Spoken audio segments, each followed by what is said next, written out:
वो घुटनों में सर दिए बैठी रो रही थी। अब से कुछ देर पहले इसका निकाह उस शख्स से हुआ था जिसको उसने चाहा था और जिसके साथ की ख्वाहिश भी की थी, मगर ये शादी इस तरह होगी ये कभी उसने नहीं सोचा था। वो यूसुफ रज़ा से आज से कुछ 6 महीने पहले अपने दफ्तर में मिली थी। यूसुफ रज़ा उस कंपनी का मालिक था। महमल ने अपनी ज़िंदगी में बहुत गम देखे थे, मगर यूसुफ रज़ा इसकी ज़िंदगी में एक बहार की तरह आया था। वो जो बचपन से महरूमियों से गुजरती आई थी, इसकी माँ पीछे से काफ़ी अमीर घराने की थी, लेकिन अपने भाई के मैनेजर से कोर्ट मैरिज करने की वजह से उनके घर वालों ने सारे रिश्ते नाते तोड़ दिए। तो इसलिए माँ के मरने के बाद बस ददियाली रिश्ते ही थे। इसके बचपन में अपने चचाजाद साजिद से मोहब्बत हुई थी, मगर साजिद ने लंदन जाकर वहाँ की नेशनैलिटी के लिए किसी लड़की से शादी कर ली थी और उसे छोड़ दिया था।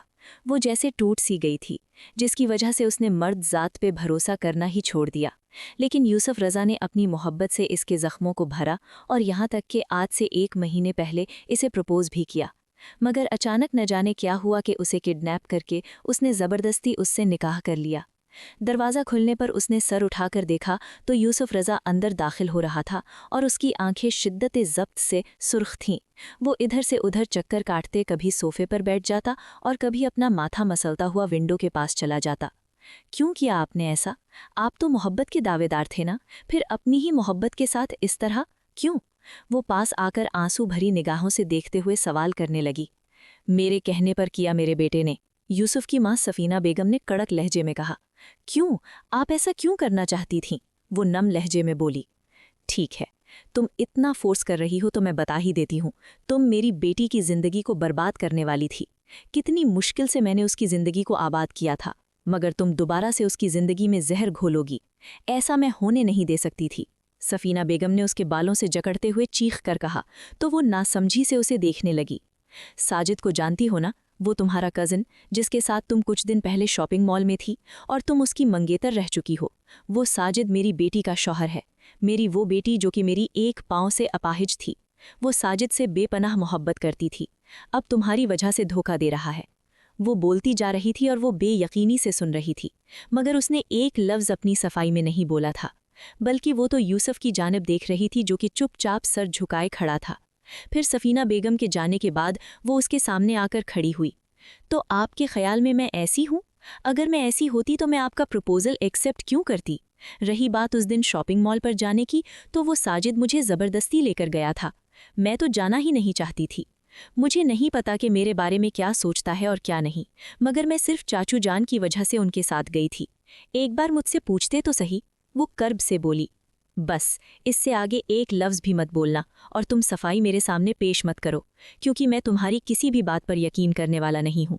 मेरी माँ बिल्कुल ठीक कहती है, तुम जैसी मिडिल क्लास लड़कियाँ इस काबिल ही नहीं होती कि उनके मुंह लगा जाए। तुम मेरी ही बहन के शौहर पर डोरे डाल रही थी, और तुम्हारे बारे में तो वैसे भी सब लोग कहते हैं कि तुम एक बागी लड़की हो, हर एक के साथ बदतमीजी करना। यही तो सीखा है तुमने, मगर मैंने तुम्हें अपने प्यार के काबिल जानकर चुना, लेकिन इसके बावजूद तुमने मुझे धोखा दिया। वो बोल नहीं रहा था, बल्कि जहर उगल रहा था, जिससे उसका पूरा वजूद नीलो नील हो चुका था। उसे आज अपनी बदकिस्मती का अच्छे से अंदाज़ा हो गया था। वो तो कभी खुशकिस्मत रही ही नहीं, न रिश्तों के मामले में और न ही मोहब्बत के मामले में। बचपन से वो मोहब्बत के लिए तरसी आई थी और आज भी ऐसा ही हुआ था। अब मैं आपको कोई सफाई पेश नहीं करूंगी। जब मोहब्बत आपने की तो यकीन भी आपको करना चाहिए था, मगर अफसोस आप तो अपनी माँ के दिमाग से सोचते हैं ना। मोहब्बत करने से पहले अपनी माँ से पूछ लेते तो बहुत बेहतर होता। वो तल्ख लहजे में बोलती यूसुफ के गुस्से को हवा दे गई। वो अपनी शर्ट के बटन खोलता, शर्ट दूर उछालता उसकी तरफ जारहाना अंदाज में पलटा, तो वो अपने खुश्क लबों पर जबान फेरती पीछे को होने लगी, यहाँ तक कि उसकी पीठ पीछे दीवार के साथ लग गई।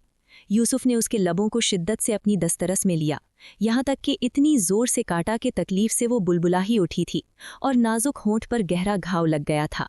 फिर वो उसे कमर से जकड़े बेड पर पटखता, उसके ऊपर झुका तो वो नफ़ी में सर हिलाती उसे रोकने की कोशिश करने लगी। प्लीज़ यूसुफ, आप पहले ही मेरी निगाहों से बहुत गिर चुके हैं, मज़ीद खुद को मत गिराइए और मेरी बात एक बार सुन लीजिए। वो तड़प उठी थी और अपनी सफाई देना चाहती थी, मगर यूसुफ ने उसे मौका तक न दिया। फिर वो उसके जज्बात, इज्जत नफ्स सबको रौंदता चला गया। सुबह जब यूसुफ की आंख खुली तो अपने पहलू में बेहिस लेटी हुई उस लड़की को देखा जो उसे जान से ज़्यादा अजीज थी, मगर इससे भी ज़्यादा उसके लिए दुनिया में सबसे ज़्यादा अहम उसकी बहन और उसकी माँ थी। वो कपड़े चेंज करने के बाद बाहर आया तो सफ़ीना बाहर ही बैठी थी। वो उन्हें सलाम करता हुआ पास बैठ गया। अभी कुछ देर ही हुई थी कि उसकी बहन सोना रोती हुई अंदर दाखिल हुई। क्या हुआ आपिया? वो तड़प उठा। साजिद शादी कर रहा है, आज उसका निकाह है। आपने तो कहा था मामा आप सब दुरुस्त कर देंगी, मगर उसका तो निकाह हो रहा है। मैं अभी एयरपोर्ट से सीधी उसके घर पहुंची तो वहां उसके निकाह की तैयारियां चल रही थीं। किसी एक ने भी मुझसे बात करना भी पसंद नहीं किया। वो तड़प तड़प कर रोते हुए बोली तो सफ़ीना और यूसुफ शॉक्ड रह गए। लेकिन जिस लड़की से उसकी शादी होने वाली थी उसे किडनैप करके यूसुफ ने शादी कर ली है, सफ़ीना ने कहा। वो मैं नहीं थी जिनसे वो शादी करने वाले थे। वो उनकी बहन की नंद है और मैं सिर्फ उनकी शॉपिंग में मदद करने के लिए गई थी। इसके अलावा मेरा उनसे कोई ताल्लुक नहीं था और ना ही मुझे ये पता था कि यूसुफ की बहन उनकी बीवी रह चुकी है। उन्होंने घर में यही बताया कि वो अपनी बीवी को तलाक देना चाहते हैं क्योंकि वो बांझ है। और सबसे पहले तो वो मुझे ही प्रपोज करने वाले थे, मगर मैंने पहले ही इनकार कर दिया था कि वो दुनिया में आखिरी शख्स भी हों तो मैं उनसे कभी शादी नहीं करूंगी। और उन्हें हर हाल में जल्द अज जल्द शादी करनी थी और इसीलिए अपनी बहन की नंद से शादी करने का फैसला किया। और यही सब बताने की कोशिश कर रही थी मैं, मगर आप किसी ने मेरी बात ही नहीं सुनी। वो तल्ख लहजे में बोली, ये निकाह बिल्कुल भी नहीं होना चाहिए। तुम कैसे रोकोगे मुझे नहीं पता, लेकिन तुम रोकोगे। सफ़ीना ने कहा तो वो एक नज़र उसे देखता उठ गया, मगर वो इससे बहुत ज़्यादा शर्मिंदा था। खैर अब मेरा इस घर से कोई ताल्लुक नहीं है और मैं यहाँ से जा रही हूँ, वो सर्द लहजे में बोली। यूसुफ ने कुछ कहने के लिए लब वाह किए थे, मगर सफ़ीना ने उसे तनबीही निगाहों से देखा। जाओ, तुम्हारा यहाँ पर अब वाकई कोई काम भी नहीं रहा। मेरा बेटा जल्द ही तुम्हें तलाक भेज देगा। सफ़ीना ने जैसे सफाकी की सारी हदें ही पार कर दी थीं। महमल ने ज़ख्मी निगाहों से यूसुफ की जानिब देखा तो वो निगाहें चुराने लगा। वो तल्ख अंदाज में मुस्कुराती वहाँ से लौट आई।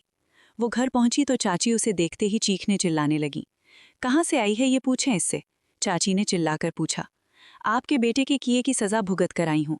आपके बेटे के साले ने मुझे किडनैप करके मुझसे ज़बरदस्ती निकाह किया और फिर मुझे छोड़ दिया क्योंकि उन्हें लग रहा था कि आपका बेटा मुझसे शादी करने वाला है। वो फट पड़ी थी। सब लोग बेयकीनी से उसे देख रहे थे। मैं इसे छोड़ूंगा नहीं, साजिद ने गुस्से से मुट्ठियां भींचते हुए कहा। प्लीज़, मेरे लिए। पहले ही तुम बहुत कुछ कर चुके हो, अब मज़ीद कुछ मत करना, वो हाथ जोड़कर बोली और फिर अपने कमरे में आ गई।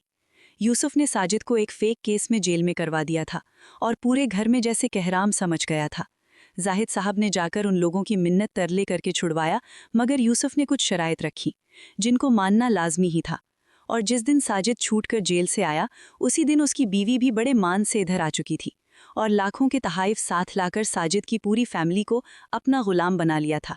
वो अभी जॉब की तलाश में वापस घर आई थी तो लाउंज से कहकहूं की आवाज़ें आ रही थीं और जैसे ही वो अंदर दाखिल हुई उसे देखकर सब खामोश हो गए। वो बिना किसी को सलाम किए किचन की जानिब बढ़ी। कुछ देर के बाद वो अपने घर के छोटे से लॉन में बैठी थी कि यूसुफ उसके पास आया। कैसी हो?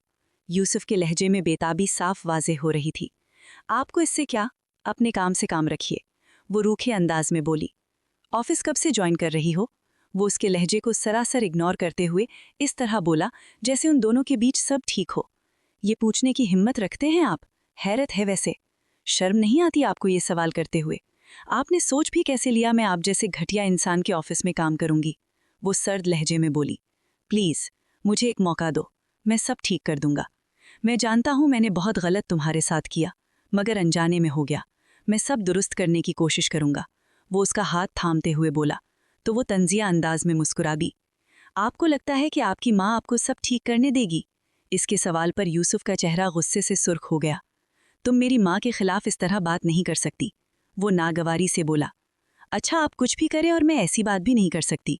आपको क्या लगता है कि मैं दोबारा से आप पर एतबार करूंगी? जो भी फैसला करें ना आप, नहीं बल्कि जो भी फैसला आपकी माँ करे मुझे बता दीजिएगा, वो सर्द लहजे में बोली और फिर वहां से चली गई। अगले दिन उसे बहुत बड़ी कंपनी में जॉब मिली थी। उसका पहला दिन था और उसे उसके बॉस ने अपने ऑफिस में बुलाया। वो अंदर दाखिल हुई तो वहां पर एक अधेड़ उम्र आदमी बैठा अपने लैपटॉप पर काम कर रहा था। वो सलाम करती हुई चेयर पर बैठ गई। वो अपनी आंखों से ग्लासेस हटाता उसकी तरफ मुतवज्जा हुआ। जी मिस महमल, आप पहले YR कंपनी में जॉब कर रही थीं? यस सर, वो अपनी उंगलियों को बाहम पेवस्त करते हुए जवाबन बोली। वहाँ से छोड़ने की वजह? एक और सवाल आया। मेरे कुछ पर्सनल इश्यूज थे जो मैं शेयर नहीं करना चाहती, वो सपाट लहजे में बोली तो अब की बार बासित खान ने पहली बार उस लड़की को देखा जिसके चेहरे पर सर्द तासुरात और आंखों में एक काठ थी। ऐसा महसूस हो रहा था जैसे वो ज़माने को भस्म करने का इरादा रखती है। वो कुर्सी के पुश्त से टेक लगाए फुर्सत से उसे देखने लगे। उसके यूं देखने पर महमूल के चेहरे पर नागवारी भरे तासुरात उभरने लगे थे। खैर, अगर वजह बता देती तो मुझे अच्छा लगता, क्योंकि मेरे यूसुफ रज़ा साहब से काफ़ी अच्छे ताल्लुकात हैं और ये ना हो कि हमारे ताल्लुकात ख़राब हों। वो गहरा सांस भरते हुए बोले। आप ये वजह यूसुफ रज़ा साहब से ही पूछ लीजिएगा कि मेरे जॉब छोड़ने की क्या वजह है। वो इत्मीनान से बोली तो बासित ने आईब्रो उचकाकर उसे देखा। चलें ठीक है, आपका रिकॉर्ड काफ़ी अच्छा है, मेरी कंपनी के लिए भी अच्छा ही करेंगी। आप जाकर काम कीजिए अपना, बासित खान ने कहा तो वो उठ खड़ी हुई। फिर बासित खान ने उस पर अगले कई दिन इस तरह नज़र रखी, वो अपने काम के अलावा किसी से कोई बातचीत भी नहीं करती थी और यहाँ तक कि वो लंच के लिए भी नहीं उठती थी। आज उसकी यूसुफ रज़ा के साथ बहुत इंपॉर्टेंट मीटिंग थी और वो पहुंचने ही वाला था, मगर बासित ने जानबूझकर महमल को इसके बारे में नहीं बताया, क्योंकि वो यूसुफ रज़ा और उसके अचानक मिलने पर उनके तासुरात देखना चाहता था। वो मीटिंग हॉल में बैठे हुए थे कि जब ही वो सलाम करते हुए उसके साथ वाली चेयर पर बैठ गई। कुछ देर ही गुजरी कि यूसुफ रज़ा अंदर दाखिल हुआ। उसे देखकर वो एक पल के लिए चौंकी, मगर फिर उसका चेहरा हर किस्म के जज्बात से आरी था। मगर यूसुफ रज़ा के चेहरे के तासुरात काफ़ी ज़्यादा बदले थे। उन लोगों ने मीटिंग की, मगर दौरान मीटिंग यूसुफ रज़ा का सारा ध्यान उसी पर था। फिर उसके जाने के बाद बासित ने यूसुफ रज़ा के सामने उसकी तारीफ़ की और उसके ऑफिस छोड़ने की वजह दरियाफ्त की तो वो फीका सा मुस्कुरा दिया।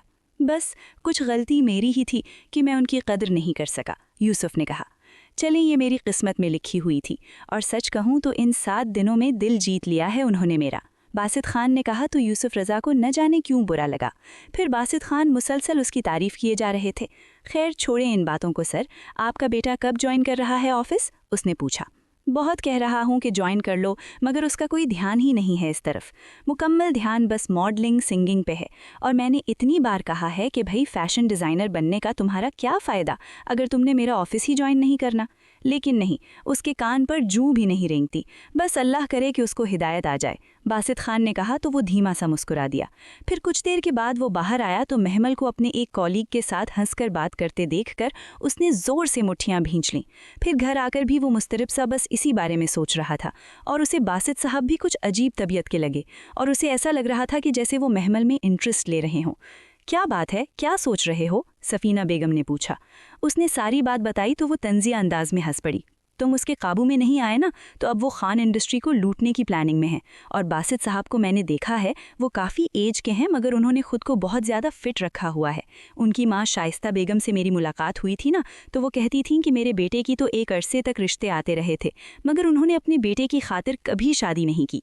अब बुढ़े को ख्याल आ गया होगा कि शादी कर लेता हूँ। सफीना बेगम ने उसके कानों में जहर घोला था और वो जैसे सांस लेना ही भूल गया था। वो पूरी रात ठीक से नहीं सो पाया था। अगले दिन वो सुबह ही खान इंडस्ट्री में आया और सीधा उसकी कैबिन की तरफ बढ़ा। मुझे तुमसे बात करनी है, उसने पास जाकर कहा तो महमल ने चौंक कर उसे देखा। मुझे आपसे कोई बात नहीं करनी, वो तड़क कर बोलती अंदर की जानिब बढ़ी तो वो जल्दी से उसका हाथ पकड़े अपने करीब कर गया। छोड़े मेरा हाथ, क्या बदतमीजी है ये? वो गुस्से से चिल्ला उठी। मेरे एक सवाल का जवाब दे दो, बासित साहब से क्या ताल्लुक है तुम्हारा? उसके सवाल पर वो बेयकीनी से उसकी जानिब देखने लगी। दिमाग खराब है आपका? आपकी माँ ने फिर से कोई जहर उगला होगा ना, और मुझसे सवाल करने आ गए? वो तप कर बोली तो वो उसके जबड़े भींच गया। छोड़ो, मुझे दर्द हो रहा है, वो नम लहजे में बोली। तुमसे कितनी बार कहा है कि मेरी माँ के खिलाफ कुछ मत बोला करो। उसके जबड़ों को मजीद खींचते हुए चिल्लाया। क्या बदतमीजी है यंग मैन? बासित खान की आवाज़ पे वो उसे छोड़ता पीछे हुआ। लो, आ गए तुम्हारी फेवर में। इनको तुम्हारे अंदर इतना इंटरेस्ट क्यों पैदा हो रहा है? और अंकल जी, इस उम्र में अपनी से 2 गुना छोटी उम्र की लड़की से शादी करेंगे आप? यूसुफ रज़ा में सारी हदें ही पार कर दी थीं। तुम्हारा दिमाग खराब हो गया है। मेरे साथ तुम्हारे बिजनेस ताल्लुकात हैं, इसका ये मतलब नहीं कि मैं तुम्हारी हर बकवास सुनूंगा, बासित खान ने गुस्से से कहा। बहुत चुभती है ना आपको ये बात? अगर आपका इसके साथ कोई ताल्लुक नहीं है तो इसकी तारीफों के पुल क्यों बांधते हैं? और दूसरा, इसके लिए स्पेशल गाड़ी क्यों भेजी जाती है पिक एंड ड्रॉप के लिए? इस पर ये सारी अनायात की वजह क्या है? पता है मिस्टर खान, मैंने भी ये सारी अनायात इस पर की हुई हैं क्योंकि मैं इससे मोहब्बत करता था। और इसका मतलब यही हुआ ना कि आप भी? बस इससे ज़्यादा एक लफ्ज़ मत बोलना, वरना हश्र कर दूंगी तुम्हारा। जब आते हो मेरे किरदार पे ताबड़तोड़ हमला करते हो। और वैसे तुम होते कौन हो ना मुझसे ये सवाल करने वाले? मैं जब एक्सप्लेन करने की कोशिश करती हूँ तब तो तुम सुनते नहीं हो। अपनी माँ की बातों की वजह से बहरे गूंगे अंधे सब हो जाते हो तुम। लेकिन अब बस बहुत हुआ। और जो तुमने मुझसे नाम नहाद रिश्ता कायम किया हुआ ना, इसके बलबूते पे ये सब कर रहे हो ना, मैं कोर्ट में जाकर इस रिश्ते को ख़त्म कर दूंगी। महमल की बर्दाश्त की भी हद ख़त्म हो चुकी थी। वो भी आज फट पड़ी। अरे कोर्ट में जाने की क्या ज़रूरत है तुम्हें? ये रिश्ता ख़त्म करना है ना, तो मैं अभी ख़त्म कर देता हूँ। मैं यूसुफ रज़ा बकायमी होश व हवास तुम्हें तलाक देता हूँ, वो चीख कर बोला। व्हाट द हेल यूसुफ, चुप हो जाओ, इससे आगे एक लफ्ज़ मत बोलना। बासित खान ने उसे रोकना चाहा। वो तो अभी तक इस शॉक्ड में थे कि महमल उसकी ना सिर्फ एम्प्लॉई रह चुकी थी बल्कि बीरी भी थी। वो उसे रोकना चाहते थे, मगर उसने गुस्से में उसको 3 तलाकें दे दी और फिर जैसे आया था वैसे ही वापस निकल गया। और उसके जाते ही बासित खान ने अपना माथा मसलते हुए महमल की तरफ देखा, जो कि गुमसुम सी खड़ी थी। फिर वो अपनी चीज़ें इकट्ठी करने लगी। आई एम सॉरी, मुझे मालूम ही नहीं था कि वो आपका शौहर है, और मैंने तो एक अच्छी एम्प्लॉई होने के नाते आपके लिए सब किया था। मेरे लिए आप मेरी बेटी जैसी हैं, बासित खान ने एक्सप्लेन करने की कोशिश की। इट्स ओके सर, आपको सॉरी करने की ज़रूरत नहीं है। मेरी किस्मत ऐसी ही है सर, मुझे खुशियाँ रास नहीं आती, वो तल्ख अंदाज में बोली। ऐसा क्यों कह रही हैं आप? और किस्मत तो खुदा ने लिखी है ना, तो खुदा कभी किस्मत गलत नहीं लिखता, और अल्लाह ने आपकी किस्मत में बहुत अच्छा कुछ लिखा होगा। बासित खान ने उसके सर पर हाथ रखते हुए कहा। सर, अगर ये कंपनी मेरा 3 माह तक इंतज़ार कर सकती है तो मैं दोबारा ज्वाइन करना चाहूँगी अपनी इद्दत के बाद, क्योंकि ये जैसा भी रिश्ता था हमारा, मगर अब इद्दत तो लाजिम है ना मुझ पर। वो सपाट लहजे में बोली और अपनी चीज़ें उठाकर वहाँ से निकलती चली गई। उसके जाने के बाद बासित खान जैसे कुर्सी पर ढेर से हो गए थे और दिल में एक अजीब तरह की बेचैनी थी। वो 3 महीने उन्होंने कैसे गुजारे वो खुद नहीं जानते थे। एक अजीब परेशानी में मुब्तला रहे थे, और जिस दिन महमल ने दोबारा से ऑफिस ज्वाइन किया तो वो उसके चेहरे को खोजती निगाहों से देखने लगे। वो उन्हें काफ़ी कमज़ोर और थकी थकी सी महसूस हुई। वो घर आकर भी काफ़ी ज़्यादा परेशान रहे, और यहाँ तक कि स्ट्रेस की वजह से उनका बीपी काफ़ी ज़्यादा शूट कर गया। एबिक उस वक्त अपनी शूटिंग कर रहा था कि उसका फ़ोन बजने लगा। उसने नंबर देखा तो घर से था। उसने कॉल पिक करते हुए मोबाइल कान को लगाया। सर, वो बड़े साहब की तबीयत बहुत ज़्यादा ख़राब हो गई थी। मैंने डॉक्टर को बुला लिया, मगर वो अभी बेहोश हैं। मुलाजिम की बात सुनते ही एबिक के पैरों तले से ज़मीन ही निकल गई थी। वो वहाँ से भागा चला आया था। जब वो घर पहुंचा तो बासित साहब की तबीयत बेहतर थी, मगर वो काफ़ी ज़्यादा निढाल और परेशान लग रहे थे। मेडिसिन देने के बाद उसने उन्हें सुला दिया, और शाम को जब उनकी तबीयत बेहतर लगी तो उनके पास बैठकर गौर से उन्हें देखने लगे, जो किसी सोच में डूबे थे। मुझे नहीं बताएंगे क्या हुआ है? उसके पूछने पर बासित खान ने सर उठाकर उसकी जानिब देखा। जानकर क्या करोगे? वो अफसुर्दा से अंदाज में बोले। आपके नज़दीक मैं एक नालायक बेटा हूं जो आपकी बात नहीं मानता और आपका ख्याल नहीं करता। वो संजीदगी से उन्हें देखते हुए बोला। नहीं, मैंने ऐसा नहीं कहा। मेरे लिए तुम्हारा ख्वाब सबसे ज़्यादा अहम है, लेकिन थक चुका हूँ, अब मुझसे काम वाम नहीं होता। मैं सोच रहा हूँ कि मैं कुछ अरसे के लिए रेहान के पास चले जाऊँ, और अम्मा जी भी वहीं पर हैं। शायद हो सकता है मेरा ध्यान बट जाए, लेकिन बिजनेस कौन संभालेगा? वो उनकी बात पर गहरा सांस भरता अपना माथा मसलने लगा। इट्स ओके डैड, मैं हूँ ना, सब संभाल लूँगा, वो मुस्कुराकर बोला। देख लो, ये ना हो कि बाद में तुम कहो कि डैड अभी वापस आएँ, मैं कुछ भी संभाल नहीं पा रहा। उन्होंने संजीदगी से देखते हुए कहा तो वो झुंझलाकर उन्हें देखने लगा। आपको अपने बेटे पर भरोसा नहीं है क्या? जब मैंने कह दिया है कि सब संभाल लूंगा तो आपको ट्रस्ट करना चाहिए। वो मुंह बनाकर बोला तो वो कंधे उचका कर रह गए। अच्छा ठीक है, मुझे अपने बेटे पर पूरा भरोसा है। मेरी कल सुबह की टिकट करवा दो, मैं निकलता हूँ, और तुम ऑफिस जाने की तैयारी पकड़ो। और हाँ, सारा काम तुम्हें मेरी असिस्टेंट समझा देगी, बासित खान ने कहा तो एबिक ने सर इस बात में हिला दिया।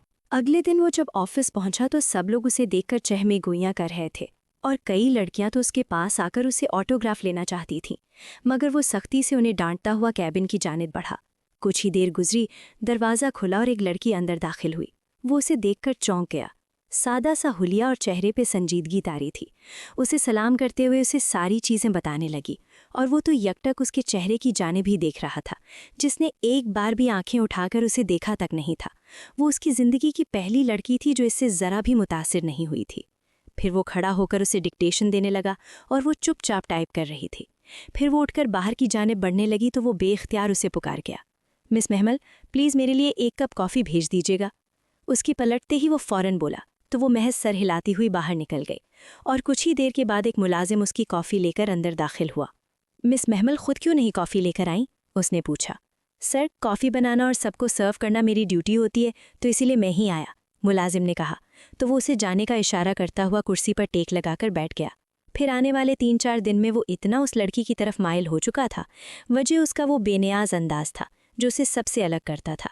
वो भले बहुत खूबसूरत थी, मगर वो इससे भी कई ज़्यादा खूबसूरत लड़कियां देख चुका था, मगर न जाने क्यों दिल उसे बार बार देखने को करता था। वो उस वक्त वापसी के लिए निकला और लिफ्ट की जानिब बढ़ा, और जैसे ही वो लिफ्ट के अंदर दाखिल हुआ तो महमल भी अंदर आ गई। अब ये चलना ही शुरू हुई थी कि एकदम से उसे झटका लगा और लिफ्ट रुक गई। अरे ये क्या हुआ? वो एकदम चौंक कर बोला और साथ ही उसकी जानिब देखा जो कि बेतासर चेहरे के साथ खड़ी थी। लिफ्ट बंद हो गई है, आपको डर नहीं लग रहा? वो कुछ पल गुजरने के बाद एकदम से बोला। लाइट बंद हो गई होगी, अभी आ जाएगी वापस तो लिफ्ट भी चल जाएगी, इसमें डरने वाली कौन सी बात है? वो हनूस संजीदा लहजे में बोली। आपका रवैया कुछ अजीब सा नहीं है मिस महमल, मतलब ऐसे लगता है कि आपके अंदर लड़कियों वाली कोई बात नहीं है। वो उसे गहरी निगाहों से देखते हुए बोला।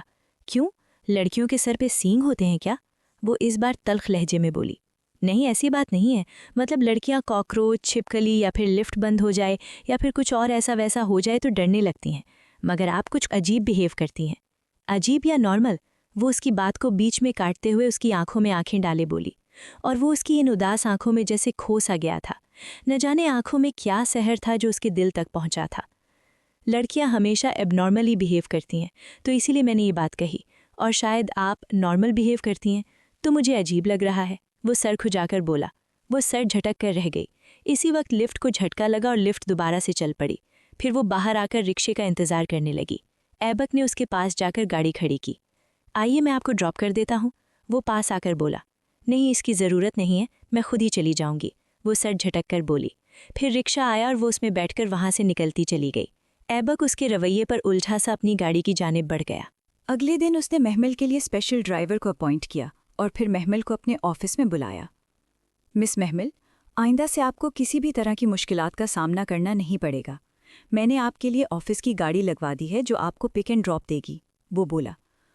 क्या मैंने आपसे कहा कि मुझे कोई मुश्किल है? और आप अपनी इनायात अपने पास रखें, मुझे इनमें से किसी चीज़ की ज़रूरत नहीं है। उम्मीद करती हूँ कि आइंदा आप मुझसे फासला बनाकर रखेंगे। वो इंतहाई कड़वे लहजे में बोलती उठ खड़ी हुई। उसके अंदाज और गुफ्तगू से वो अंदर तक सुलग उठा था। उसने आज तक कभी किसी लड़की के लिए ये सब नहीं किया था, और जिसके लिए कर रहा था वो उसे अहमियत तक नहीं देती थी। आप समझती क्या हैं खुद को? एक तो मैं आपके साथ हमदर्दी कर रहा हूँ और आप एटीट्यूड दिखा रही हैं। क्या मैंने आपसे कहा कि आप मेरे साथ हमदर्दी करें? मुझे नहीं ज़रूरत आपकी इनायात भरी हमदर्दी की।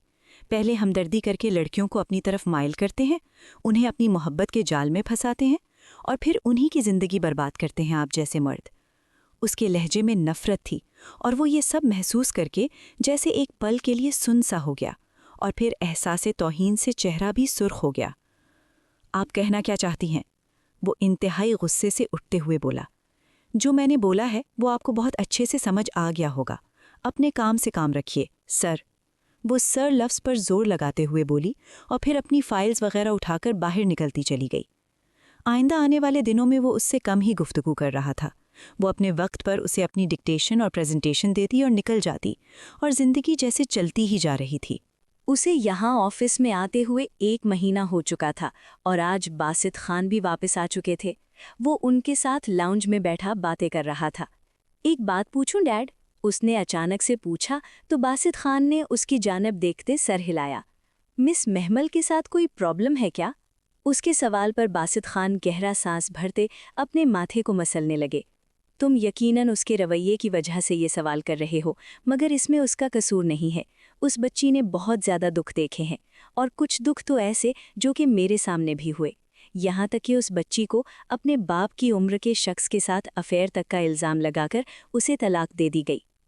फिर बासित खान ने एक एक बात बताई तो वो सुनने के बाद ऐबिक का चेहरा गुस्से से सुर्ख हो गया। उस घटिया आदमी की हिम्मत भी कैसे हुई आप पर इस तरह का इल्ज़ाम लगाने की? मैं छोड़ूंगा नहीं उसे, वो मुट्ठियां भींचकर बोला। नहीं बेटे, इस बात का कोई फ़ायदा नहीं है। वो शख्स बहुत घटिया इंसान है, और जहाँ तक मैंने गौर किया है वो अपनी माँ की सिर्फ सुनता है। मैं तो उसके साथ बिजनेस करना चाहता था, मगर फिर मेरा इरादा यही था कि मैं उसके साथ कोई डील फाइनल ना करूं। लेकिन मिस्टर माइकल ने अपनी नेक्स्ट डील के लिए हम दोनों कंपनीज को इकट्ठा होने के लिए कहा है, तो इसीलिए मजबूरन मुझे ये सब करना पड़ रहा है। तो तुम्हें इस बारे में कोई बात नहीं करनी, वरना हमारे बिजनेस को नुकसान हो सकता है।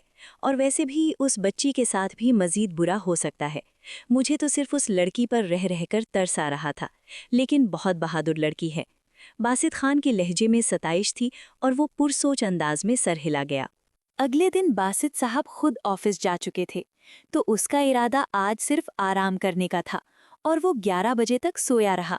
मगर फिर उठकर उसका दिल न जाने क्यों महमल को देखने को चाहा, तो वो तैयार होने के बाद ऑफिस पहुंचा और जैसे ही वो बासित साहब के केबिन में दाखिल हुआ तो वो उसे हैरानगी से देखने लगे। क्या बात है, आज मेरा बेटा बिना कहे ही ऑफिस में? सब खैरियत है ना? बासित खान ने उसे टटोलते हुए पूछा। नहीं, कुछ खास नहीं। मैंने सोचा कि आपकी तबीयत तो ठीक नहीं रहती, तो मुझे आपके पास ही रहना चाहिए। वो बोलते हुए शीशे के पार से महमल के केबिन की तरफ देखने लगा। उसके बदले बदले अंदाज पर बासित खान ठिठक गए। चलो, ये तो अच्छी बात है कि तुमने इतना तो सोचा अपने बाप के लिए। कुछ खाओ पियोगे? उन्होंने पूछा। कॉफी? वो कहता हुआ फिर से उसी जानिब देख रहा था और अब की बार उसके चेहरे पर बेचैनी सी थी। ओके डैड, फिर मैं घर जाता हूँ, बहुत बोर हो रहा हूँ। फिर कुछ देर बैठने के बाद वो उठते हुए बोला और उसी वक्त महमल अंदर दाखिल हुई और वो एकदम से दोबारा बैठ गया।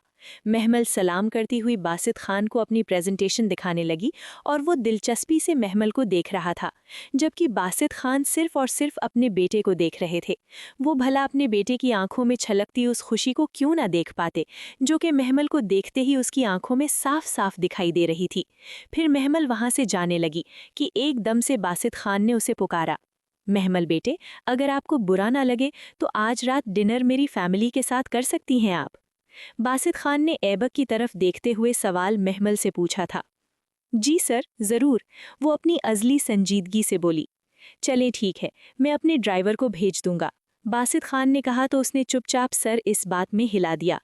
शाम को बासित खान ने घर आते ही मुलाजिमा को खाने का मेन्यू बता दिया था और खाना तैयार होने के बाद वो लोग लाउंज में बैठे महमल का ही इंतज़ार कर रहे थे। ये मिस महमल अभी तक आई क्यों नहीं है? ऐबक ने बेचैनी भरे अंदाज में पूछा। ड्राइवर लेने गया है, आती ही होगी। तुम्हें पता तो है कराची का ट्रैफिक कितना जाम होता है, बासित खान ने कहा, मगर उसका इज़्तिराब खत्म नहीं हुआ।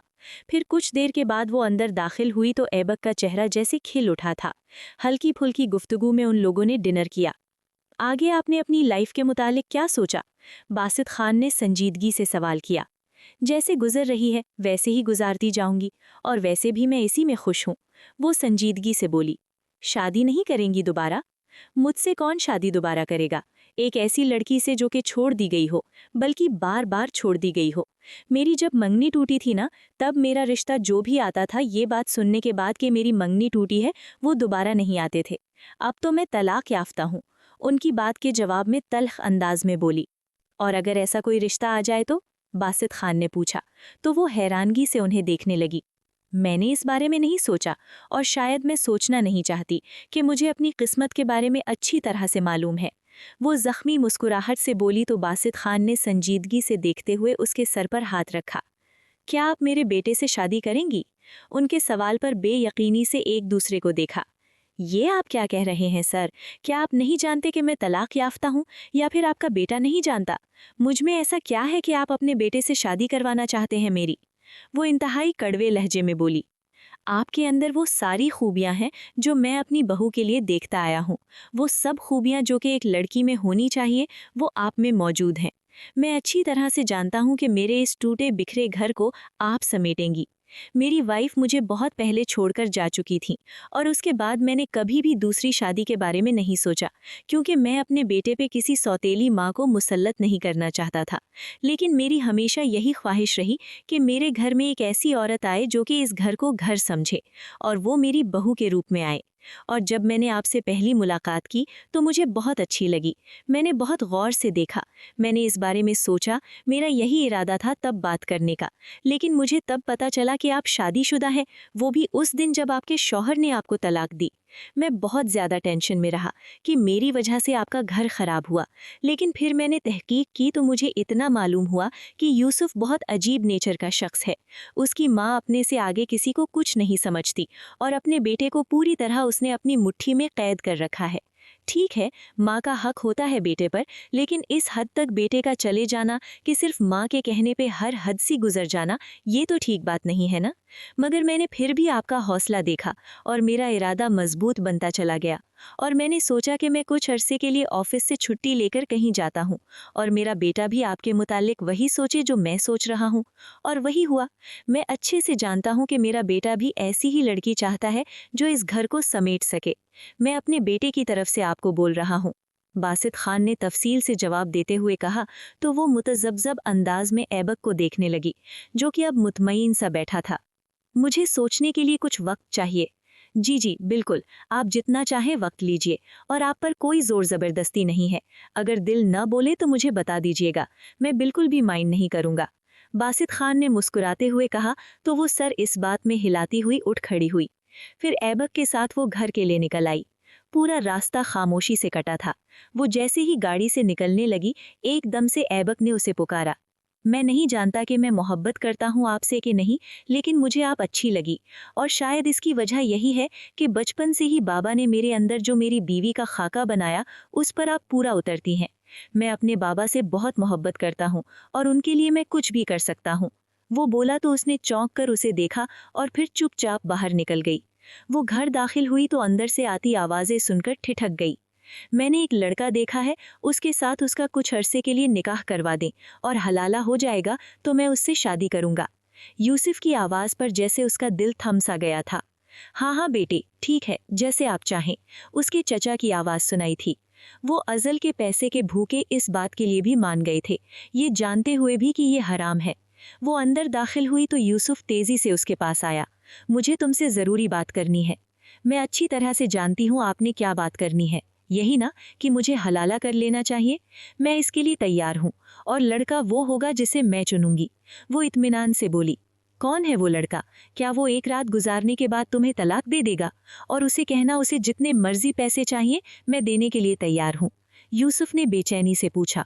उसे पैसों की कोई ज़रूरत नहीं है, थोड़ी सी पागल फैमिली है, इमोशनल फूल।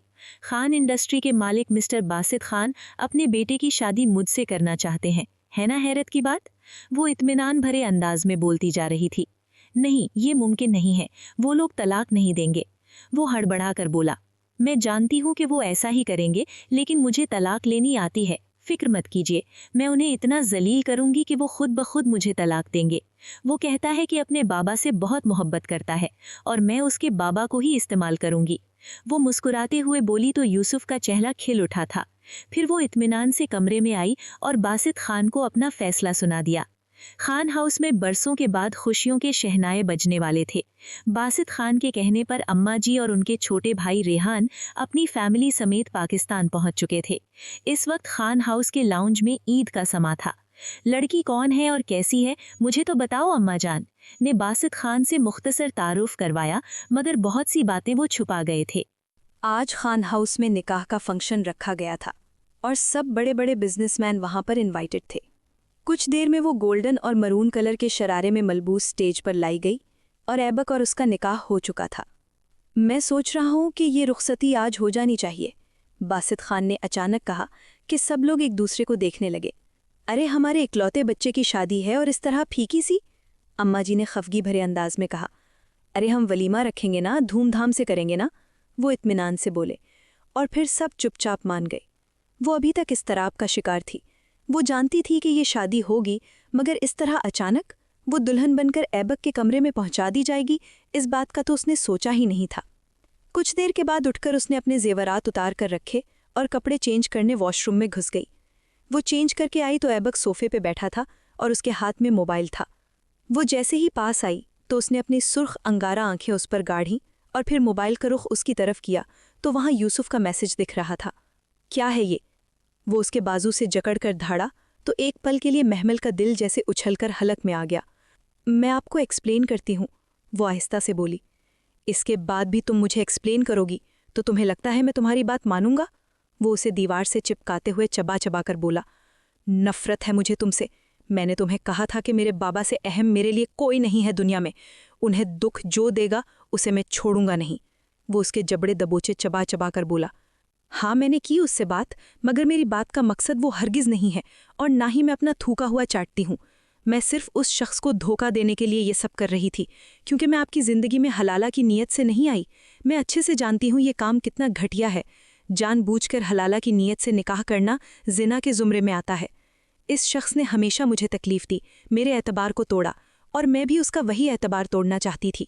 वो दोबारा मेरी ज़िंदगी में आकर मुझे कहता कि मैं तुम्हारी ज़िंदगी में शामिल होना चाहता हूँ तो अपने शौहर से तलाक लो। मैं साफ मुकर जाना चाहती थी। मैं अपने दिल को साफ करके आपकी ज़िंदगी में आई हूँ, मगर अफसोस मेरी ज़िंदगी में आने वाला हर शख्स मुझे सिर्फ अपनी मफाद के लिए लेता है। यूसुफ ने मुझे अपनी ज़िंदगी में शामिल किया क्योंकि वो अपनी माँ और बहन से बहुत मोहब्बत करता था, और आपने मुझे अपनी ज़िंदगी में इसलिए लिया कि आप अपने बाबा से बहुत मोहब्बत करते थे।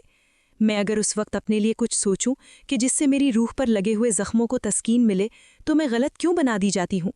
वो उसका गरीबान पकड़े हज़ियानी अंदाज में चीखी और फिर वो रोती हुई ज़मीन पे बैठती चली गई। ऐबक लब भींचकर कुछ देर उसे देखता रहा और फिर उसके पास बैठते उसे अपनी बाहों के हिसार में लेने लगा तो वो बदक कर पीछे हटती रुख फेर गई। वो गहरा सांस भरता उसके पास बैठ गया।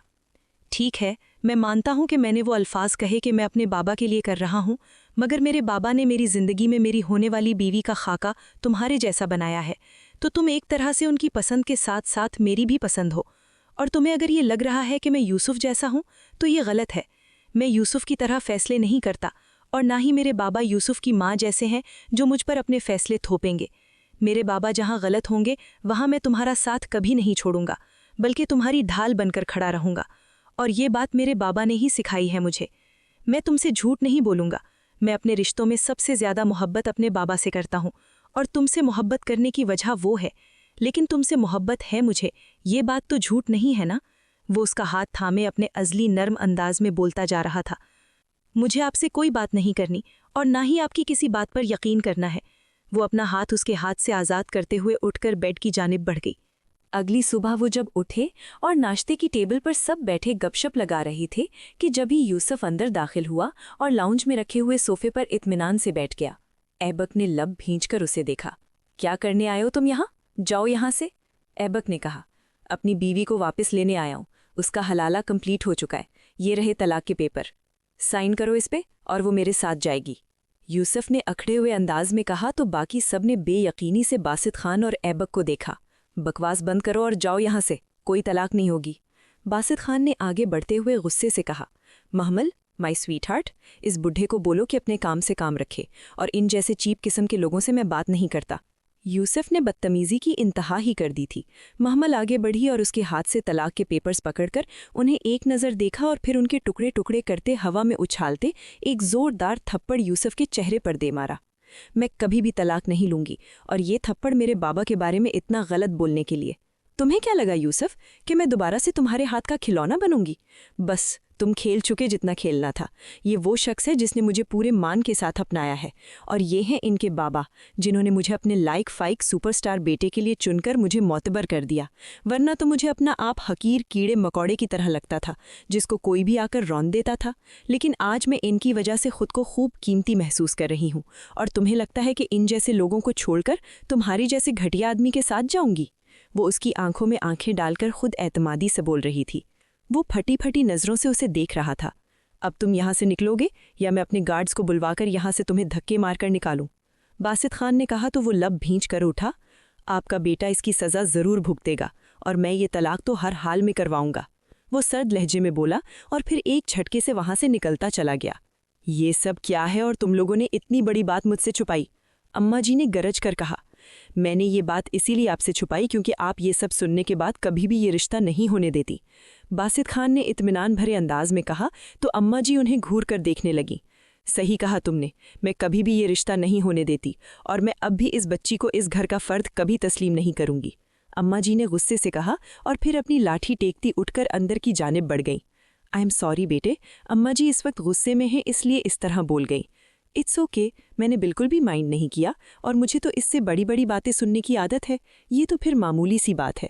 वो कंधे उचकाकर बोलती उठकर अपने कमरे की जानिब बढ़ गई। बासित खान माथा मुसलते हुए उठकर अम्मा जी के कमरे में आए और ऐबक भी उनके पीछे ही था। अच्छा बस करे ना, एक मामूली सी बात को लेकर इतना मत बोलिए प्लीज अम्मा जी। बासित खान उनके कदमों में बैठते हुए बोले। तुम्हारे लिए मामूली सी बात है, वो लड़की तलाक याफ्ता है और पता नहीं किस वजह से तलाक हुई। क्या तुम नहीं जानते कि एक तलाक याफ्ता को मुआशरा किस नज़र से देखता है? चलो ठीक है, वो अच्छी होगी, लेकिन एक पहले से शादीशुदा लड़की की शादी एक कमवारे लड़के के साथ ये किसी तरह भी मुनासिब नहीं है। अम्मा जी ने तल्ख अंदाज में कहा। क्यों अम्मा, क्यों मुनासिब नहीं है? क्या हमारे आका सल्लल्लाहु अलैहि वसल्लम ने एक बेवा से पहले शादी नहीं की? क्या अम्मा खदीजा बेवा नहीं थीं? ये हमारी अपनी बातें हैं। हमारे आका सल्लल्लाहु अलैहि वसल्लम ने अपने अमल से ये बताया है कि ये कितना अच्छा अमल है, और हम मुआशरे की नज़र से क्यों देखते हैं? क्या हमें वो आंखें नहीं हैं? क्या हमें उस तलाक याफ्ता बच्ची के अंदर का दर्द, वो तकलीफ नज़र नहीं आती? क्या आपको उसमें कुछ नज़र नहीं आया? मैंने उस बच्ची की आंखों में एक दर्द देखा है, और आप जानती हैं कि वो कौन है? वो हमारी अपनी है। बासित खान ने तल्ख लहजे में कहा तो सब लोग चौंक गए। क्या मतलब, कौन है वो? अम्मा जी ने चौंक कर पूछा। आपकी बेटी निघत की बेटी है वो, आपकी एक लौती नवासी है अम्मा जी वो, और आपकी बेटी बहुत पहले दुनिया छोड़कर जा चुकी है। बासित खान की बात पर सब सन्नाटे में आ चुके थे और फिर अम्मा जी हिचकियों से रोने लगी। रेहान और बासित खान उनके दाएं बाएं बैठते उनका हाथ थाम गए। अपनी बेटी को देखने के लिए बरसों से तड़प रही थीं और वो मुझसे इतनी नाराज़ थीं कि मुझसे मिले बगैर दुनिया से चली गईं। अम्मा जी तड़प तड़प कर रो रही थीं और बाकी सबकी आंखों से भी आंसू बह रहे थे। बाबा, आपको ये बात कब पता चली? ऐबक ने चौंक कर पूछा। जिस दिन उसे तलाक हुआ था, उससे 2 दिन के बाद मैं उसके घर गया तो वहां से एक शख्स निकल रहा था, और मैंने गार्ड से जब उसके बारे में पूछा कि ये शख्स महमल का क्या लगता है, उसने बताया कि इसके चचा लगते हैं, और तब मैं समझ गया। और फिर मैंने जब तहकीक की तो मुझे पता चला कि निघत और सद्दाम का 10 साल पहले रोड एक्सीडेंट में इंतकाल हो गया था, और तभी मुझे पता चला कि सब लोग हमारी महमल पे बहुत जुल्म ढाते हैं। मैं तो इसे पहले ही बहू बनाना चाहता था, लेकिन उस दिन के बाद मैंने अपना इरादा मजीद मजबूत बना लिया कि बस इसकी इद्दत ख़त्म होगी तो मैं ऐबक से इसकी शादी कर दूंगा। लेकिन मैं चाहता था कि ऐबक फैसला खुद ले, और मेरे बेटे ने मुझे मायूस नहीं किया। बासित खान ने कहा तो वो सर झुका गया। कुछ देर के बाद वो बोझल दिल से कमरे में दाखिल हुआ तो महमल उदास सी खिड़की से बाहर अंधेरे में न जाने क्या खोज रही थी। दिल में अजीब सा कुछ हो रहा था कि वो ना सिर्फ उसकी बीवी थी, अब वो उसकी कजिन भी थी। उसके पीछे जाकर खड़ा हुआ तो उसकी परफ्यूम की महक से वो चौंक कर मुड़ी और उसका माथा ऐबक के लबों से टकराया। वो हड़बड़ाकर पीछे होने लगी कि एकदम से उसका पाँव मुड़ने से लड़खड़ाई कि ऐबक ने आहिस्ता से अपनी बाहों में भर लिया। कितना अलग सा एहसास हो रहा था कि वो उसकी थी। वो उसे बेख्तियार अपने मजीद करीब करते उसके रुखसार से अपना रुखसार मस करता मदहोश होने लगा। हटो पीछे, आप मेरे साथ इस तरह जबरदस्ती नहीं कर सकते। खिलौना हूं मैं आप मर्दों का, जब चाहे खेलें और जब चाहे छोड़ दें। वो फट ही पड़ी। ऐबक ने जब्त करते हुए अपनी मुट्ठियों को जोर से भींच लिया। तुम मेरी बीवी हो और मैं तुम्हें पूरी रजामंदी से अपनाऊंगा, जोर जबरदस्ती से नहीं, और ना ही ये मेरी तरबियत में शामिल है। वो सपाट लहजे में बोला और फिर वार्डरोब की जानिब बढ़ गया। उनकी शादी को 1 हफ्ता होने वाला था, मगर दोनों के दरमियान अभी भी फासले थे जिन्हें सब महसूस कर रहे थे। आज महमल का बर्थडे था तो सबने सोचा कि इन दोनों को करीब लाने का ये अच्छा मौका है कि एक बर्थडे पार्टी रखी जाए।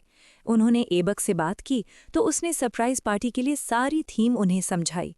अम्मा जी ने स्पेशल महमल के लिए ब्लैक कलर की साड़ी मंगवाई। ये लो बेटे, आज रात एक फंक्शन है, इसमें तुम्हें यही पहननी है, अम्मा जी ने कहा तो उसने चुपचाप वो साड़ी थाम ली। वो कमरे में आई और इस नरमो मुलायम रेशमी साड़ी को गोद में पकड़े उसे छू कर देख रही थी। उसे शुरू ही से साड़ी पहनना बहुत पसंद था, मगर हालात ने कभी इजाज़त ही नहीं दी कि वो अपने लिए एक साड़ी खरीद पाती, और फिर उसे बांधनी भी तो नहीं आती थी। क्या बात है, तैयार नहीं हो रही? साड़ी नहीं पसंद क्या? ऐबक ने उसे यूं बैठे देखकर पूछा। नहीं, बहुत अच्छी है, लेकिन मुझे पहननी नहीं आती और पता नहीं मैं संभाल पाऊंगी कि नहीं, वो अपने लब कुचलते हुए बोली। इट्स ओके, अम्मा जी बिल्कुल बुरा नहीं मानेंगी। अगर तुम ये नहीं पहनोगी तो तुम्हें जो इजी है वो पहन लो। वो इत्मीनान से बोलता पलटा। नहीं, वो बात नहीं है, दरअसल मुझे खुद भी साड़ी पहनना पसंद है, वो आहिस्ता से बोली। हाँ तो कोई बात नहीं, तुम ब्लाउज वगैरह सब कुछ पहनो, मैं तुम्हारी मदद कर दूंगा, ऐबक ने कहा। आपको बांधनी आती है? उसने हैरानगी से पूछा। हाँ, वो अक्सर मेरी मूवीज़ वगैरह में सीन होता है ना, तो मुझे सीखनी पड़ी। वैसे तो उन्होंने कहा था कि कोई ज़रूरत नहीं है, लेकिन मैं हमेशा यही चाहता हूँ कि जो मैं कर रहा हूँ ना मूवी पे, वो हकीकी लाइफ में मुझे ज़रूर आता हो। मैं फेक हीरो थोड़ी हूँ। वो शरारती अंदाज में हंसते हुए बोला तो वो उसे देखकर रह गई। फिर कुछ देर के बाद वो उसकी साड़ी बांधने में मदद कर रहा था और वो इतनी महारत से उसकी फॉल बना रहा था कि वो यकटक उसे देखे जा रही थी। उसके माथी पर सयाह बाल बिखरे हुए थे और वो शर्ट लेस उसके सामने था। जिस्म पे एक भी बाल नहीं था, 6 पैक अपनी छब दिखा रहे थे। वो वैसा ही था जैसा उसने बचपन से अपने लिए अपने सपनों का राजकुमार देखा था। उसका दिल जैसे धड़कना ही भूल गया। हो गया? वो धीमा से मुस्कुराते हुए उसकी तरफ देखकर बोला तो वो साकित उसे देखे गई और ज़बान से उसे शुक्रिया अदा करना चाहती थी, मगर ज़बान ने उसका साथ ही नहीं दिया। एबक सर झटक कर वार्डरोब की जानिब बढ़ा और अपने कपड़े निकालकर चेंज करने लगा। वो ड्रेसिंग के सामने खड़ा कफ लिंक्स लगा रहा था, मगर उसे हमेशा से ये लगाने मुश्किल लगते थे, तो उसके चेहरे पर झुंझलाहट थी। वो चलती हुई उसके पास आई और उसके बगैर कहे उसकी कफ लिंक्स बंद करने लगी। वो मोहब्बत पाश निगाहों से उसे देखने लगा। वो लाइट से मेकअप में भी गजब ढा रही थी। बहुत हसीन लग रही हो। वो उसके रुखसार को आहिस्ता से छूते हुए गंभीर लहजे में बोला तो उसने निगाहें उठाकर देखा तो उसकी गजाली आंखों में जैसे दिल डूब कर उभरा था। फिर वो दोनों हाथ में हाथ डाले हुए बाहर की जानिब बढ़े तो पूरे लॉन में अंधेरा छाया हुआ था। आप तो कह रहे थे कि पार्टी है, तो यहाँ तो कोई भी नहीं आया। वो इतना कहते हुए अभी मुड़ी ही थी कि अचानक से लॉन की सब लाइट्स ऑन हो गईं और सामने दरख्तों पर लाइट्स पर हैप्पी बर्थडे महमल लिखा हुआ था और साथ ही फिजा में अनार चलने लगे। फिर सब लोग गुनगुनाते हुए उसे विश कर रहे थे। वो बेयकीनी से उन्हें देख रही थी। वो 22 साल की हो चुकी थी और आज तक कभी किसी ने उसे विश तक नहीं किया था, और यहाँ सब लोगों ने उसे एक सरप्राइज पार्टी दे दी थी। उसकी आंखें भीगने लगीं। अरे रो रही हो बेटे, क्यों मेरी बच्ची? अम्मा जी ने उसके चेहरे को अपने हाथों से प्यार से पूछा तो वो सिसकती हुई उनके सीने से जा लगी। फिर एबक ने गिटार उठाया और उसे बजाते हुए उसके पास आकर गुनगुनाने लगा। एबक उसके इर्द गिर्द घूमते गा रहा था और वो उसकी आवाज़ के सहर में मुब्तला हो चुकी थी, और आज ये दूसरी बार हुआ था कि वो किसी मर्द के लिए इस हद तक सोचने पर मजबूर हुई थी। हाँ, यूसुफ उसकी ज़िंदगी में आया था, मगर यूसुफ की बार भी उसके दिल में वो हलचल नहीं थी जो आज एबक के लिए उसने दूसरी बार महसूस की थी। फिर उसने सबके साथ केक काटा और खाना खाया, और सब लोगों ने उसे गिफ्ट्स दिए थे जो अब सब लोग लाउंज में बैठे खोल रहे थे। सब गिफ्ट्स बहुत कीमती थे, मगर एबक ने जो उसे दिया वो शॉकिंग था। वो एक एनलार्ज्ड तस्वीर थी उसकी माँ की, और उनके साथ बासित खान और रेहान खान थे। ये सब क्या है? वो कमकपाते लबों से बोली। हम लोग तुम्हारे अपने हैं, तुम्हारे मामू हैं हम, और ये तुम्हारी नानू, बासित खान ने कहा तो उसने फटी फटी निगाहों से उन्हें देखा और फिर नफ़ी में सर हिलाती वो उठ खड़ी हुई। क्या हुआ बच्चे? बासित खान ने पूछा। इतनी बड़ी सच्चाई आप लोगों ने मुझसे छुपाई, और अगर मुझे पता होता ना कि आप लोग मेरे ननिहाल वाले हैं तो मैं कभी भी आपके बेटे से शादी नहीं करती। मैं भी सोच रही थी कि कोई मुझ पर इतना मेहरबान कैसे हो गया। अपने गिल्ट को मिटाने के लिए ये सब इनायतें कर रहे थे आप। नहीं चाहिए मुझे आपकी इनायत। मेरी माँ आप लोगों की याद में तड़प तड़प कर मर गई, मगर आप में से कभी किसी ने उन्हें ढूंढने की कोशिश भी नहीं की। नफरत है मुझे आप सबसे, वो चीख कर बोली और फिर दौड़ती हुई वहां से निकलती चली गई। मैंने कहा था कि उसे अभी ये सच्चाई मत बताओ, बासित खान ने अपना सर हाथों में गिराते हुए बेबसी से कहा। कुछ पल ही गुजरे थे वो अपना बैग उठाए हुए बाहर आई। ये क्या है सब बेटे, कहाँ जा रही हैं आप? बासित खान ने बेचैनी भरे लहजे में कहा। जहां से आई हूं वहीं वापस जा रही हूं। कम से कम वो लोग आप लोगों की तरह झूठे और मुनाफिक तो नहीं है ना? वो तल्ख लहजे में बोलती बाहर निकलने लगी कि जभी एबक ने उसका हाथ पकड़ा और फिर उसे खींचता हुआ कमरे की जानिब ले जाने लगा। सब उसके पीछे भागे थे। छोड़ो इसको एबक, ये क्या बदतमीजी है? बासित खान ने झुंझला कर कहा। इन जैसी लड़कियों को बाबा प्यार की जबान समझ नहीं आती। हम लोगों ने इतना मान दिया, प्यार दिया, उसके बावजूद ये इस तरह की हरकत करेगी तो मुझे गुस्सा आएगा ही ना? वो इंतहाई गुस्से से बोला। बासित खान ने हाथ उठाकर उसके चेहरे पर एक जोरदार थप्पड़ दे मारा। खबरदार, तुमने मेरी बेटी के साथ इस तरह का सलूक करने की कोशिश की तो। वो उस वक्त गुस्से में थी, इसका ये मतलब नहीं तुम उसके साथ जानवरों की तरह सलूक करोगे, बासित खान ने कहा। और उसकी बदतमीजी का क्या बाबा? ठीक है, ये गुस्से में है, मगर इसे कोई हक हासिल नहीं है कि ये इस तरह घर छोड़कर जाए आधी रात को, वो तल्ख लहजे में बोला। ठीक है, वो गलत थी, मगर तुम्हारे समझाने का तरीका भी गलत है। खैर, मैं अपनी बेटी को कुछ कहना चाहता हूँ। बेटा, मैंने जब तुम्हें बहू बनाने का फैसला किया था, मैं नहीं जानता था कि तुम निघत की बेटी हो। लेकिन तुम्हारी तलाक होने के बाद मैंने तुम्हारे बारे में तहकीक की, तो फिर मुझे पता चला कि तुम हमारी निघत की बेटी हो। और रही बात ये कि हमने कभी निघत को ढूंढा नहीं, तो ऐसा कुछ नहीं है। मैंने उन लोगों की शादी के 2 महीने बाद ही तलाश करना शुरू कर दिया था, मगर मुझे पता चला कि वो लोग घर छोड़कर जा चुके हैं। मैंने कई जगह उन्हें ढूंढा, मगर कहीं नहीं मिले। तुम्हें शायद झूठ बोल रहा हूँ, लेकिन अफसोस कि मेरे पास अपना ये सच साबित करने के लिए सबूत नहीं है। प्लीज हमें माफ कर दो। अपने हाथ जोड़ते हुए बासित खान ने कहा तो उसने तड़प कर देखा और फिर उनके सीने से लगी फूट फूट कर रो दी।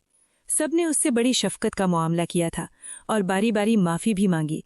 और उसकी मम्मा जो कहा करती थी कि उनके घर वाले बहुत अच्छे, आज उसे उनके बात पर यकीन हो चुका था। सब बारी बारी अपने कमरे में चले गए और वो दोनों वहाँ मौजूद थे और एबिक का मूड अभी भी बिगड़ा हुआ था।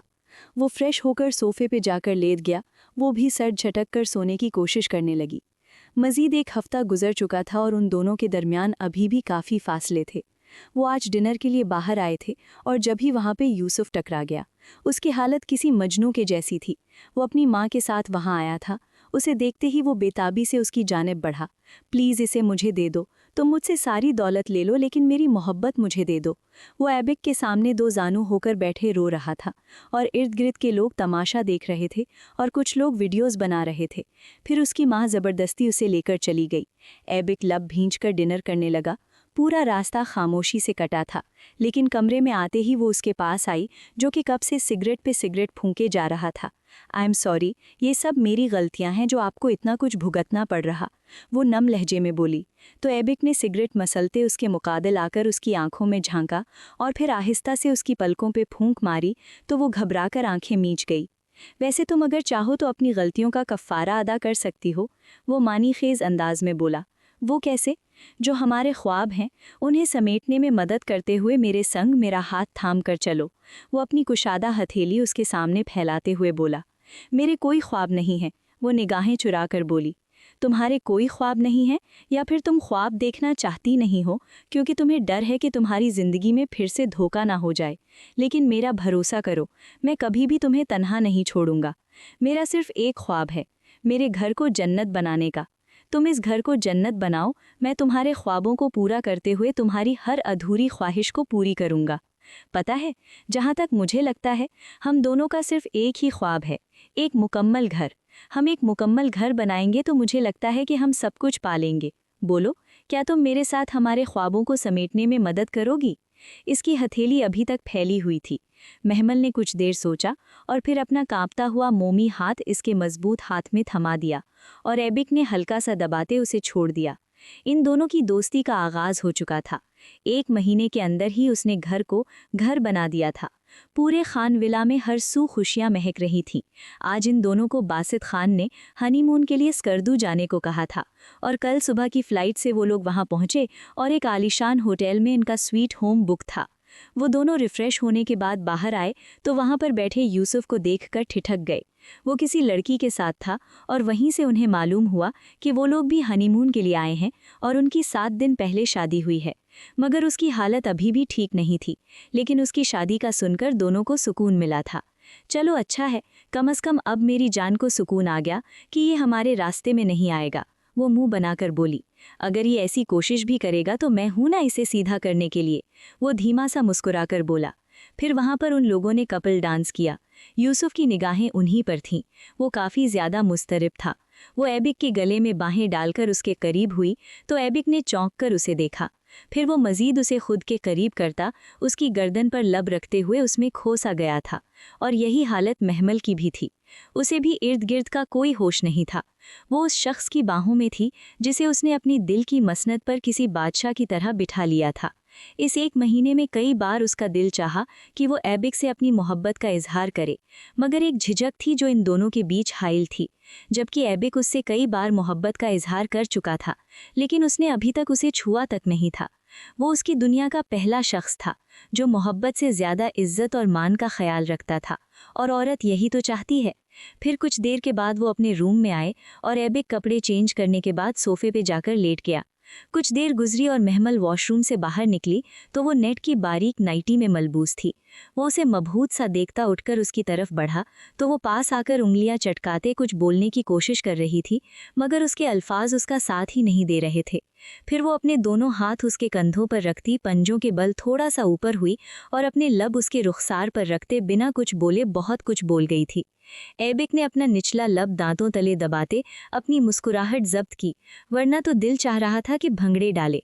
फिर एबिक ने आहिस्ता से उसकी कमर में हाथ डालते उसे करीब किया और उसके नर्मो मुलायम लबों को अपनी दस्तरस में लेता मदहोश हो रहा था। फिर वो उसे बाहों में उठाए बेड तक लाया और उस पे शिद्दतें निछावर करने लगा। वो आज अपनी मोहब्बत की तकमील कर चुके थे। वो दोनों दो जिस्म एक जान बन चुके थे। रात बीतती जा रही थी मगर उनकी तशनगी अभी भी बाकी थी। अगली सुबह बहुत निखरी और रोशन थी। फिर 2 दिन मजीद वो वहाँ रुके और फिर अगले दिन वो खान हाउस के लिए निकल गए, जहाँ पे अभी कुछ खुशियों की तकमील बाकी थी। और वो दोनों जानते थे जब वो दोनों साथ हैं तो वो हर खुशी को पालेंगे। और एबिक को अभी इस प्यारी सी महमल के कुछ अधूरे ख्वाब पूरे करने थे, जो कि उसे उसकी डायरी से मालूम हुए थे, क्योंकि इस लड़की ने उसके हर ख्वाब की तकमील में उसका साथ दिया था। वो शादो फरहान से अपनी मंजिल की जानिब बढ़ रहे थे।